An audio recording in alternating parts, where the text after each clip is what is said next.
പുത്തമ്പള്ളിലത്തെ ഊട്ട് കഴിച്ചിട്ടുണ്ടാവും. നല്ല ചൂട് ചോറിനൊപ്പം സാമ്പാറും തോരനും പുളിഞ്ചിയും അച്ചാറും പപ്പടമൊക്കെ ആയിട്ടുള്ള ഒരു പ്രത്യേക ടേസ്റ്റ് തന്നെയാണ് ഈ ഊട്ട് കഴിക്കാനായിട്ട്. അത്യാവശ്യത്തിന് വൈറ്റൊക്കെ ഉണ്ടാവും. പക്ഷെ ബാക്കിയുള്ള സ്ഥലങ്ങളിലെ പോലെയല്ല, ഇവിടെ അത്യാവശ്യം സ്പീഡിൽ വരിക പോകുന്നുണ്ട്. ഒരു 10-15 മിനിറ്റുള്ള ഒരു ഫുഡ് കിട്ടും. കഴിയുന്നതിനനുസരിച്ച് ലൈവായിട്ട് ചോറും കറികളൊക്കെ ഉണ്ടാക്കിക്കൊണ്ടിരിക്കുന്നുണ്ടാവും. രാത്രി 9 മണി വരെ ഊട്ടുണ്ടാവും. ആവശ്യത്തിന് ചോറും കറികളൊക്കെ ഫസ്റ്റ് ടൈം തന്നെ വാങ്ങിച്ചോ, രണ്ടാമത് സംഭവം കിട്ടില്ല. അതിന്റെ ഒപ്പം ഒരു പായസം. അപ്പൊ പുത്തമ്പള്ളിയിൽ ഊട്ട് നിങ്ങൾ കഴിച്ചിട്ടുണ്ടെങ്കിൽ നിങ്ങളുടെ അഭിപ്രായം കമന്റ് ചെയ്തോളൂട്ടാ.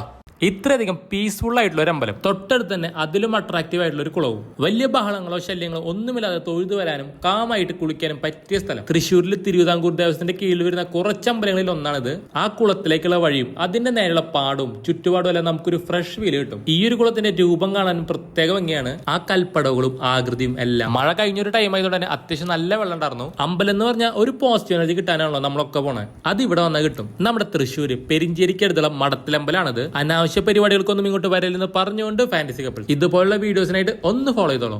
നമ്മുടെ തൃശ്ശൂരിൽ നിന്ന് കിഡിലോസ്കി ഷെയ്ക്കും പപ്പായ മലായി കുടിച്ചിട്ടുണ്ട്. അതും 60 രൂപയ്ക്ക്. PJ ഫ്രൂട്ട്സിനും തോംസൺ ഫ്രൂട്ട്സിനും ശേഷം ഏറ്റവും കൂടുതൽ റഷ് വന്ന സ്പോട്ടാണ്. മെയിൻ ആയിട്ട് ഗ്രേപ്സ് അടിച്ച ഐറ്റാണ് ഈ ഒരു കിഡിലോസ്കി. അതുപോലെ നല്ല പഴുത്ത പപ്പായ അടിച്ചു നുറുക്കി കുറുക്കിയെടുത്ത പപ്പായ മലായി. ഇതുകൂടാതെ നോർമൽ ഷേക്സും ജ്യൂസ് ഒക്കെ ഉണ്ട്. ഗംഭീരമായിട്ടൊന്നും തോന്നിയില്ല. ഹെവി മധുരമായിട്ടാണ് ഫീൽ ചെയ്തത്. ഷേക്സിന്റെ റേറ്റ് ഒക്കെ വെച്ചോക്കുമ്പോൾ അഫോർഡബിൾ ആണ്. അപ്പൊ പാട്ടരാക്കൽ ജംഗ്ഷനിലുള്ള CK ഫ്രൂട്ട്സ് ആണിത്. കഴിച്ചിട്ടുള്ളവർ നിങ്ങളുടെ അഭിപ്രായം കമന്റുകൾ പറഞ്ഞുകൊണ്ട് ഫാന്റസി കപ്പിൾസ്. പ്രഗ്നൻസിയിൽ നെയ്റ്റ് വാങ്ങാൻ പോയപ്പോഴാണ് കേട്ടോ 200 രൂപ മുതൽ നെയ്റ്റീസ്. അത് 1-2 കടകളല്ല, 5-10 കടകളാണ് കേട്ടോ ഒരുമിച്ച് നടന്ന് നിൽക്കുന്നത്. ഫുൾ ഓപ്പൺ നെയ്റ്റീസ്, അതായത് ഫുൾ ബട്ടൺസ് വരുന്ന നെയ്റ്റീസ് വാങ്ങാൻ വേണ്ടി പോയതാണ്, ഹോസ്പിറ്റലൊക്കെ ഇടുന്ന ആവശ്യത്തിനായിട്ട്. അപ്പൊ എല്ലാ കടയിലും അത്യാവശ്യം നല്ല കളക്ഷൻ ഉണ്ട് കേട്ടോ. പിന്നെ ഇവിടുത്തെ പ്രത്യേകത എന്താണെന്ന് വെച്ച് കഴിഞ്ഞാൽ നമ്മുടെ സൈസ് അനുസരിച്ച് അവർ അപ്പം തന്നെ കറക്റ്റ് ചെയ്ത് തരും. അവിടെ ഓൺ സ്റ്റിച്ച് ചെയ്യുന്ന നെയ്റ്റീസ് ആണ് മിക്കതും കേട്ടോ. അപ്പൊ ഇതിലും നല്ല നെയ്റ്റീസ് കിട്ടുന്ന സ്ഥലം ഉണ്ടെങ്കിൽ നിങ്ങൾ കമന്റ് ചെയ്യുക. അപ്പൊ സ്ഥലം വരുന്നത് നമ്മുടെ തൃശ്ശൂർ കുറുക്കഞ്ചേരിയിലുള്ള തങ്കമണിക്കയറ്റത്തിലാണ് കേട്ടോ.